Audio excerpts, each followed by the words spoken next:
Hello, എല്ലാവർക്കും അബീസ് ടേസ്റ്റിൻ്റെ പുതിയൊരു വീഡിയോയിലേക്ക് സ്വാഗതം. ഇന്നത്തെ വീഡിയോ ഒരു 4 മണി പലഹാരമാണ്. ബ്രെഡ് പൊരി. ബ്രെഡ് പൊരിച്ചത്, ഒരു വെറൈറ്റി ബ്രെഡ് പൊരി എങ്ങനെയാണെന്ന് നോക്കാം. ആവശ്യത്തിന് വേണ്ട സാധനം, മെയിൻ ഐറ്റം ബ്രെഡ്, പിന്നെ കോൺഫ്ലോർ, അരിപ്പൊടി, ഒരു മുട്ട, പിന്നെ മൈദ. അപ്പോൾ എങ്ങനെയാണ് ഉണ്ടാക്കുന്നതെന്ന് നോക്കാം. ആദ്യമേ തന്നെ ബ്രെഡ് നിങ്ങൾക്ക് ഇഷ്ടമുള്ള രീതിയിൽ കട്ട് ചെയ്തെടുക്കാം. ഞാനിവിടെ ബ്രെഡ് 2ആയിട്ട് കട്ട് ചെയ്തെടുത്തിട്ടുണ്ട്. ഇനി അതിൻ്റെ മിക്സ് ചെയ്യാനുള്ള മാവ് തയ്യാറാക്കിയെടുക്കാം.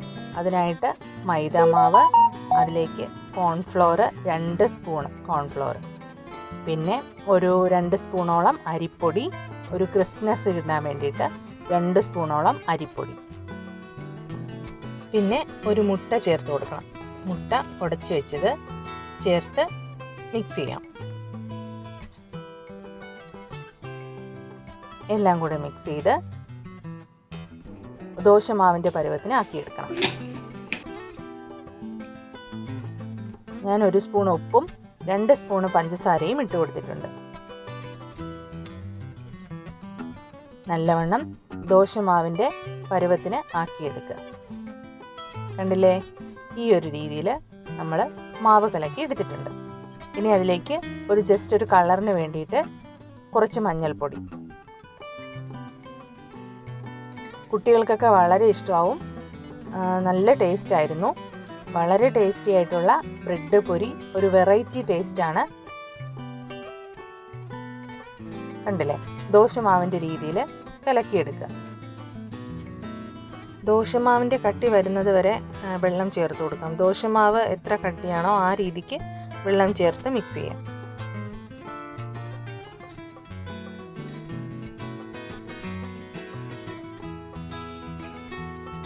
ഇനി പാൻ അടുപ്പത്ത് വെച്ച് എണ്ണ ഒഴിക്കാം. വെളിച്ചെണ്ണയെക്കാളും നല്ലത് സൺഫ്ലവർ ഓയിലാണ്. ഞാനിവിടെ സൺഫ്ലവർ ഓയിലാണ് ഉപയോഗിച്ചിരിക്കുന്നത്. സൺഫ്ലവർ ഓയിൽ ആവശ്യത്തിന് ചേർത്ത് കൊടുക്കാം. എണ്ണ വലിയ രീതിയിൽ ആവശ്യമൊന്നുമില്ല. ഞാനിപ്പോൾ ഒഴിച്ച എണ്ണയിൽ തന്നെ ഞാനിപ്പോൾ അടുക്കി വെച്ചിരിക്കുന്ന ബ്രെഡ് മുഴുവനും പൊരിച്ചെടുത്തിട്ടുണ്ട്. ഇനി ഞാനിവിടെ 2 ബ്രെഡ് ചേർത്ത് വെച്ചാണ് ചെയ്തിരിക്കുന്നത്. കാരണം ഈ ബ്രെഡ് വളരെ നൈസായിട്ടുള്ള ബ്രെഡാണ്. അതുകൊണ്ട് 2 ബ്രെഡ് ഒരുമിച്ച് വെച്ച് ചേർത്താണ് പൊരിച്ചെടുത്തിരിക്കുന്നത്. ഇത് കുറച്ച് വലിപ്പം കൂടിപ്പോയി. ഇതിനെ ഒന്നുകൂടെ കട്ട് ചെയ്ത് പൊരിക്കാമായിരുന്നു. ഇത് ഇത്തിരി വലിപ്പം കൂടിപ്പോയി കേട്ടോ. നിങ്ങൾ ചെയ്യുമ്പോൾ ബ്രെഡിൻ്റെ വലിപ്പത്തിനനുസരിച്ച് നിങ്ങൾക്ക് ട്രയാങ്കിളിൽ കട്ട് ചെയ്യണമെങ്കിൽ അങ്ങനെ കട്ട് ചെയ്യാം. സ്ക്വയർ എങ്ങനെ രീതിയിൽ വേണോ നിങ്ങൾക്ക് കട്ട് ചെയ്ത് ചെയ്യാവുന്നതാണ്. ഞാൻ ഇങ്ങനെയാണ് മിക്സ് ചെയ്തിട്ടത്.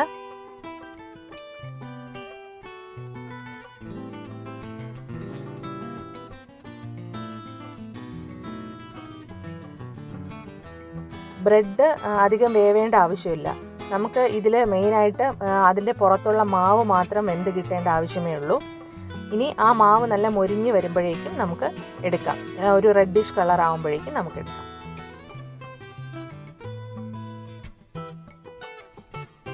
വളരെ കൂടുതൽ എണ്ണയുടെ ആവശ്യമൊന്നുമില്ല. ഞാനിപ്പോൾ ഈ ഒഴിച്ച എണ്ണ തന്നെയാണ്.